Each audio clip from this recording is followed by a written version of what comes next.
정부가 유의해야 할 점이 무엇인지를 묻는 질문에는 이러한 답변들을 내놓았습니다. I think it's going to be very important to show that they fulfilled every promise they made to President Trump. Countries that make these promises to him and then do not fulfill those promises, I think are going to regret that. So to me, I think that's the first and the most important thing.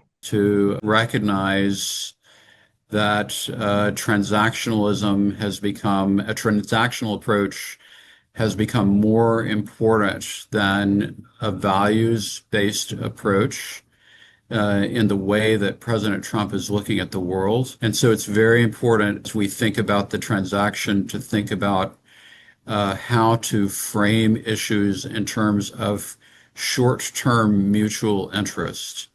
And in particular, even in terms of near-term tangible and intangible payoffs. 어떻게 보면 본질은 결국 같은 이야기인 것 같습니다.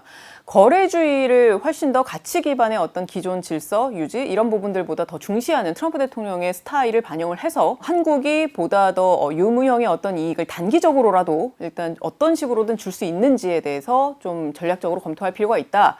라는 취지의 이야기가 스콧 스나이더 소장의 이야기였다면 스티븐 본 전 대행의 발언은 어떻게 보면 지금 한국이 약속한 것을 철저히 이행을 해냄으로써 트럼프 대통령의 약속을 지키는 모습을 확고히 보여야 한다. 그렇지 않으면 굉장히 보복성 조치가 있을 수도 있다라고까지 이야기를 한 부분이거든요. 합의가 사실 또 이 부분에서 사실 좀 우려되는 부분은 뭐냐면 이번 관세 협상이 문서화가 된 게 없다 보니까 문제는 이 이행을 제대로 한다 혹은 이행을 제대로 하지 않는다 라는 조건 자체도 결국 미국 트럼프 행정부의 관점에서 해석할 여지가 있기 때문에 우리로서는 이 부분도 유의할 필요가 있어 보입니다. 정부와 기업이 총력전을 벌이면서 관세 협상의 큰 고비는 어떻게든 넘겼지만 이제 한미 정상회담에서 풀어야 할 세부 과제들과 또 난제들이 남아 있습니다. 국내 산업 생태계를 어떻게 잘 지켜낼지 또 신산업에 대해서는 또 어떻게 잘 키워낼지 이러한 내부적인 산업 전반의 정책을 풀어내는 것뿐만 아니라요. 협상 테이블에서 날아올 수 있는 트럼프 대통령의 안보 관련 청구서들, 소위